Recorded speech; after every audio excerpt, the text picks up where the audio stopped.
সকলেই জানেন আগামী 25শে এপ্রিল রিলিজ হতে চলেছে ভামিনী। ভামিনীর পোস্টারটা কিন্তু খুব ইন্টারেস্টিং, দেখলে বুঝতে পারবেন এটা আর 5টা কমার্শিয়াল মুভির মতো নায়ক ভিত্তিক নয়, এই গল্পটা মেয়েদের লড়াইয়ের। আজকে আমার সঙ্গে রয়েছে ছবির মুখ্য চরিত্রে অভিনীত প্রিয়াঙ্কা সরকার এবং ডিরেক্টর স্বর্ণালী মৈত্র। ওনাদের থেকেই জেনে নেব ভামিনী মুভির অন্দরমহলের গল্প। কেমন আছো Priyanka? Thank you so much, খুব ভালো আছে এবং নিজের ছবি, নতুন ছবি, সেটা নিয়ে যখন গল্প করছি তখন অবভিয়াসলি আরও স্পেশাল লাগে, ভালো লাগে তো বটেই। আচ্ছা, আর ভামিনীতে যে চরিত্রটা সেটার নাম কি? তোমার মুখ্য চরিত্রের নাম কি?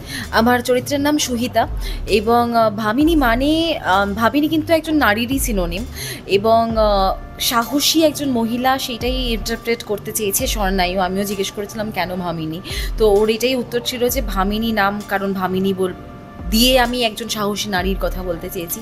এই সুহিতা কিন্তু সেরকমই একজন নারী, ভীষণই ইন্সপায়ারিং একজন ক্যারেক্টার।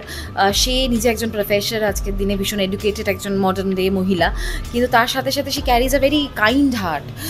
তার আশেপাশে কি কি ঘটছে সোসাইটিতে নানান কিছু তাকে কিন্তু ভাবায়, তাকে বদার করে।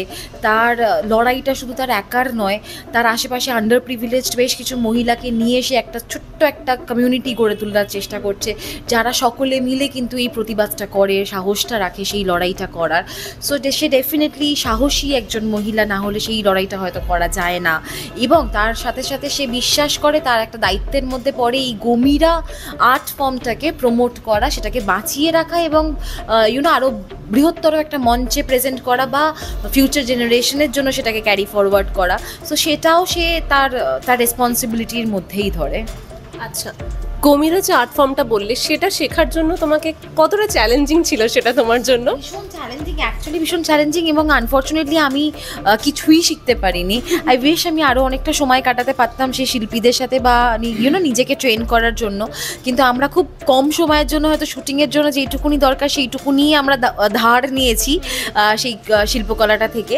কিন্তু ছবিতে দেখা যাবে অথেন্টিক জেনুইন পারফরমেন্সদের, তো তারা তাদের পারফরমেন্সটা নিয়ে আমাদের ছবিটাকে আরও এনরিচ করেছেন এবং গল্পটাকে এগিয়ে নিয়ে যেতে অনেকটা সাহায্য করেছেন। সেই পারফরমেন্সগুলো কিন্তু তাদের লাইফ টাইমের সাধনা, তো সেইটা কিন্তু বড় পর্দায় দেখা যাবে। স্বর্ণায়ু, তোমার জন্য একটা প্রশ্ন, এটা তোমার ডিরেক্টোরিয়াল ডেবিউ, পুরো এক্সপিরিয়েন্সটা যদি আমাদেরকে একটু বলো। পুরো এক্সপিরিয়েন্সটা নো ডাউট খুব চ্যালেঞ্জিং আর খুব আনন্দের আর কি, যে কোনো চ্যালেঞ্জিংই হয়। তো নো ডাউট ভামিনী করার জন্য তার পেছনে একটা বড় হিস্ট্রি আছে, ব্যাকগ্রাউন্ড আছে। একটা ফিচার ফিল্ম করতে গেলে মানে আমি একা নই, যে কোনো আজকে সবাইকে স্ট্রাগল করতে হয়। আমাকেও আগে হয়তো 5-6 বছর স্ট্রাগল করতে করতে আজকে এই জায়গাটাতে এসেছি। এরকম নয় যে কালকেই ভেবেছিলাম সিনেমা করবো আর আজকে দুম করে ভামিনী হয়ে গেছে, এরকমটা হয় না, কারোর সাথে হয় না। আমি একা না, তো অন্যের সাথে হয়নি, আমার সাথেও তাই হয়েছে। এবং খুব ছোটোবেলার স্বপ্ন ছিল যে সিনেমা করতে হবে আর কি, সিনেমা করব। তো কোথাও না কোথাও ভামিনী স্ক্রিপ্টটা সেই স্বপ্নটাকে হয়তো পূরণ করছে। খুব টাইট শিডিউলিংয়ে আমরা সিনেমা করেছিলাম এবং প্রথম সিনেমাতেই এত গুণী স্টারকাস্টদের সাথে সিনেমা করা, এবং প্রিয়াঙ্কা তো আছেই, তথাগতদা আছে, প্লাস আর একটা চ্যালেঞ্জিং আমার কাছে ছিল একজন মারাঠি অভিনেতাকে নিয়ে করা। এবং এর আগে মারাঠি অভিনেতা নিয়ে বাংলা ছবিতে কতটা কী হয়েছে সেটা আমি ঠিক একটা জানি না, বাট সেটাও একটা খুব চ্যালেঞ্জিং। সব কিছু মিলিয়ে ফার্স্ট ছবি প্লাস এতগুলো সব মিলিয়ে কিন্তু খুব মজার এই এক্সপিরিয়েন্সটা, এই টোটাল শুটিং এক্সপিরিয়েন্স খুব মজার। আমরা খুব মানে একটা সময়ের মধ্যে দিয়ে গেছি এবং সেটা খুব সুন্দরভাবে গেছে এবং তারই ফলস্বরূপ আজকের ভামিনী আসছে, এটাই আমি বলবো। ভামিনীর গল্পটা যেরকম ইউনিক সেরকম ইন্টারেস্টিং লাগছে। আমার একটা প্রশ্ন আছে যে ভামিনী কি কোনো বাস্তব কিছুর ওপর বা বাস্তব কিছুর থেকে অনুপ্রাণিত, নাকি পুরোটাই তোমার ফিকশন? বেসিক্যালি গল্পটা ফিকশন। এখানে একটা মানে একটা ইলিগাল ক্লিনিক্যাল ট্রায়াল দেখানো হচ্ছে এই হিউম্যান প্যাপিলোমা ভাইরাসের উপর, বাট সেটা সেরকম কোনো ট্রায়াল হয়েছে বলে আমার জানা নেই আর কি। কিন্তু এখানে যেটা মেন আছে যে মুখোশের আড়ালে থেকে মানুষের লড়াই করা, এটা তো সমাজের সব জায়গায় আছে। মানে ভামিনীতে একটা ক্যারেক্টার আছে হিরণ্যকশিপু, একজন আছে নরসিংহ অবতার, আমাদের নরসিংহ গমিরার একটা পার্ট। তো আমার মনে হয় যারা সোসাইটিতে প্রোটেস্ট করে, যারা আন্দোলন করে, প্রত্যেকেই সেই নরসিংহ ক্যারেক্টারই একটা পার্ট। এবং হিরণ্যকশিপু তো আমাদের চারদিকে ছড়িয়ে ছিটিয়ে আজকে তো বেড়ে যাচ্ছে আর কি, আমি বিভিন্ন ঘটনা দিয়ে। এবং তাদের বিরুদ্ধেই নরসিংহ, মা চামুন্ডার লড়াই, মা কালী, বাঘরাই চণ্ডী, যেটা হচ্ছে গমিরার পার্ট, এখানে ভামিনী টিম যে রিপ্রেজেন্টেশনগুলো করে। তো আমার মনে হয় ইনিশিয়ালি ওইভাবে যদি মানে গল্পের দিক থেকে দেখি তাহলে নেই, এটা একটা ফিকশনাল। কিন্তু সোসাইটির দিক থেকে যদি দেখি তাহলে আমাদের তো এখানে সব কিছুই আছে ভালো মন্দ, সেখান থেকে তো অরিজিনালি হয়তো কিছুটা ভামিনী সোশ্যাল রিপ্রেজেন্টেশন করছেই। প্রিয়াঙ্কা, তোমার চরিত্রের নাম বললে সুহিতা, সুহিতার সাথে প্রিয়াঙ্কার কতটা মিল? এটা কি পার্টিকুলার একজনের গল্প, নাকি প্রত্যেকটা নারী নিজের একটা প্রতিচ্ছবি দেখতে পাবে তার মধ্যে? না দেখো, এখানে যেহেতু এই গমিরা এবং এই থ্রিলার এলিমেন্টটা সেই সব কিছু রয়েছে, স্বর্ণায়ু যেমনটা বলছিল যে আমাদের আশেপাশে ঘটে চলা জিনিসগুলো আমাদের সোসাইটিরই একটা রিফ্লেকশন দেখা যাবে। সুহিতার সাথে আমি মিল পেয়েছি কোথাও গিয়ে একটা, যেমন তার মনে হয়েছে যে একজন আর্টিস্ট হিসেবে এই গমিরাকে এগিয়ে নিয়ে চলা, বাঁচিয়ে রাখাটা তার একটা দায়িত্বের মধ্যে পড়ে। তেমনই কিন্তু এই বিষয়টাই আমাকে এক্স্যাক্টলি ইন্ট্রিগ করেছিল যখন স্বর্ণায়ু আমার কাছে ছবিটা নিয়ে আসে।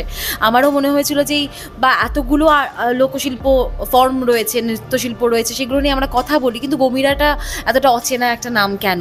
মানে গম্ভীরা রাদার পপুলার, ছৌ শিল্প তো অবশ্যই পপুলার, কিন্তু ওয়াই নট গমিরা? সো সেখান থেকে গমিরা নিয়ে একটু কথা বলার একটা সুযোগ পাচ্ছি, সেটাও আমার মনে হয়েছিল যে বড় পর্দায় ডেফিনেটলি আমাদের মাধ্যমে যদি আমরা সেটার কথা অডিয়েন্সকে জানাতে পারি খুব ভালো লাগবে। তো হয়তো সেই আর্টিস্টিক জায়গাটা থেকে হয়তো আমার কানেক্টটা রয়েছে, বা সবাই চেষ্টা করে নিজের নিজের জায়গা থেকে লড়াইটা চালিয়ে যাওয়ার এগেনস্ট এনিথিং ইভিল। সেটা কখনো কখনো মানুষের সরব হয়ে সামনে থেকে করার চেষ্টা করে, কখনো হয়তো ওই মুখোশের আড়াল থেকে করে, কিন্তু এই যে মেসেজটা যে লড়াইটা করাটা ইম্পর্টেন্ট, চালিয়ে যাওয়াটা খুব ইম্পর্টেন্ট, সেইটা রিয়েলি টাচড মাই হার্ট। স্ক্রিপ্টটা যখন প্রথম তোমাকে দেওয়া হয় তোমার রিয়াকশন কি ছিল? কারণ বেশ অন্যরকম একটা স্ক্রিপ্ট, ঠিক আছে? এটাই বলবো, এটাই আমি তোমাকে শেয়ার করছিলাম একটু আগে, যে এই অনেকগুলো ফ্যাক্টর আছে যেগুলো আমাকে খুব টাচ করে, এবং অবশ্যই স্বর্ণায়ুর যে বিষয়গুলো নিয়ে স্ট্রিক্ট ছিল, যে এই ছবিটা বালুর ঘাটেই শুটিং হবে, কারণ সেই অথেন্টিক ফিলটাই ও চায়। কলকাতায় কখনো একটা মানে আর্টিফিশিয়ালি সেট বানিয়ে সেই জিনিসটা আসবে না। বা যখন ওর প্রথম ছবিতেও এত বড় একটা রিস্ক নিচ্ছে, যে ওখানকার প্রচুর লোকাল শিল্পীরা, থিয়েটার শিল্পী প্রায় 30-35 জন এই ছবিতে অভিনয় করছেন, তো তাদেরকে নিয়ে রিস্ক নেওয়া, এটা সত্যি আমার মনে হয় যে সাধুবাদ জানানোর মতনই একটা বিষয়। যে শুধুমাত্র যে আমি কাজ করব ভালো, আমার পরিচিতি বাড়বে তা নয়, আমার আশেপাশের মানুষজন, আমার কালচার, আমার হেরিটেজকে নিয়ে আমি কাজ করব, আমিও বাড়বো। সো সেইটা খুব আমাকে ইমপ্রেস করে, এবং এই সব কিছু মিলিয়ে the thrill of it, the history behind it, সব কিছু মিলিয়ে আমার খুব ইন্টারেস্টিং লাগে, এবং আমার মনে হয় যে এটা একটা ইউনিক এক্সপিরিয়েন্স হতে চলেছে। কোন পার্টটা তুমি সবচেয়ে বেশি এনজয় করেছো, আর কোন পার্টটা প্রচন্ড চ্যালেঞ্জিং লেগেছে মুভির, সুইতার রোলটা? অফকোর্স দেখো, আমি এনজয় করেছি আমরা একসাথে মিলেমিশে যে সময়টা কাটিয়েছি বা যে কাজগুলো করেছি। ইন দ্য মিন টাইম তথাগতর সাথে একটা বন্ডিং, উমাকান্তের সাথে সময় কাটানো, বাকি যারা শিল্পীরা তারা আমাদেরকে এতটাই ওয়ার্ম ওয়েলকামে ভালোবেসে ফেলেছেন, আন্তরিকতা তৈরি হয়ে গেছে, সেই সবকটা সম্পর্ক আমার কাছে খুব গুরুত্বপূর্ণ। এই সিনেমার প্রসেসে আমি নিজেকে এত কিছু জানতে পেরেছি, নিজেকে আরও সমৃদ্ধ মনে হচ্ছে আমার, তো এইটা একটা বড় পাওনা তো বটেই। আর চ্যালেঞ্জিং ডেফিনেটলি দোজ পারফরমেন্সেস, ওই ভারী মুখোশ নিয়ে, ওই কস্টিউমে। তাও আমি বলবো যে আমাদের চ্যালেঞ্জটা অনেকটা কম, হয়তো খানিকটা সময়ের জন্য আমাদের সেটা ক্যারি করতে হয়েছে, কিন্তু যারা শিল্পীরা এটা রেগুলার করেন তাদেরকে কুর্নিশ আর কি, তারা কীভাবে করেন সেটা মানে এরা অসম্ভব ফ্যাসিনেটিং বিষয়। এই ডান্স ফর্মটার ব্যাপারে কি তুমি আগে থেকে কিছু জানতে, নাকি প্রথম ইন্ট্রোডাকশন স্বর্ণায়ুর থেকেই তোমার? আমি খুবই ভেগলি জানতাম, আনফর্চুনেটলি, মানে আমি নাম জানতাম, কিন্তু হয়তো ওই মুখোশগুলো দেখিয়েছিলাম, কিন্তু আমি ঠিক ডিটেলে জানতাম না। স্বর্ণায়ুর জন্যই এবং এই ছবিটার স্ক্রিপ্টের জন্যই আর একটু বেশি জানার সুযোগ পাই। স্বর্ণায়ু, তোমার ইন্সপিরেশন কি? এটা মানে এত ইউনিক একটা স্ক্রিপ্ট, এত ইউনিক একটা থট প্রসেস, তোমার ইন্সপিরেশন কি ছিল এটার পিছনে? আমার মনে হয়েছিল যে বাংলার ইটসেলফ এত কন্টেন্ট আছে না বাংলাতে, যে ওই কন্টেন্টগুলোকে নিয়ে যদি সিনেমা করা যায় আর কি, একজন পরিচালক পুরো জীবন সিনেমা করে গেলেও শেষ করতে পারবে না। মানে সিরিয়াসলি আছে, আমাকে বিদেশে যেতেই হবে না, আমাকে ভাবতেই হবে না যে আমি একটা ফরেনের একটা কিছু মানে উপন্যাস তুলে এনে ওখান থেকে একটা অনুকরণ করে কিছু একটা করি, কিচ্ছু দরকার নেই। আমি যদি জাস্ট এখানে চোখ খুলে দেখি, আমি চারদিকে প্রচুর হিস্ট্রি, আমাদের জিওগ্রাফি, কালচার, সমস্ত, আমি শুধু বলছি না যে কেউ কালচার নিয়ে করুক, কেউ হিস্ট্রি নিয়ে করুক, বাংলার হিস্ট্রি ভীষণ বড় হিস্ট্রি, কেউ বাংলার জিওগ্রাফিক্যাল নিয়ে করুক, প্রচুর বড় হিস্ট্রি, মানে যারা বাংলার কালচারকে ভালোবাসে তারা এই ছবি করার জন্য আমার মনে হয়েছিল যে আমি যদি ছবি করি সেখানে বাংলার কিছু এরকমই ইনপুটস থাকবে। সেখানে গিয়ে যখন আমি বেসিক্যালি গমিরার খোঁজটা পাই, আমি ওটার ভেতরে যখন ঢুকি, আমার মানে এটা খুব ইম্পর্ট্যান্ট একটা জিনিস যদি চলচ্চিত্রে উঠে আসে, এবং সেখান থেকেই কিন্তু এই ভাবনাটা এবং তারপরে এই স্ক্রিপ্টটা আর কি করা। একদম। আমার তো প্রচণ্ড ইন্টারেস্টিং লাগছে। আমার 25 এপ্রিলের প্ল্যান বুকড। আপনারা কি করছেন আমাদের দর্শকদের যদি একটু বলে দাও। দেখতে যাওয়ার কথা ভামিনি তোমরা দুজনে, আর তাদেরকে নববর্ষের শুভেচ্ছা জানিয়ে দিই। নিশ্চয়ই আওয়ার প্লেজার। 25শে এপ্রিল রিলিজ করছে আমাদের নতুন ছবি ভামিনী নিয়ে তো এতগুলো কথা আপনাদের সাথে শেয়ার করলামই।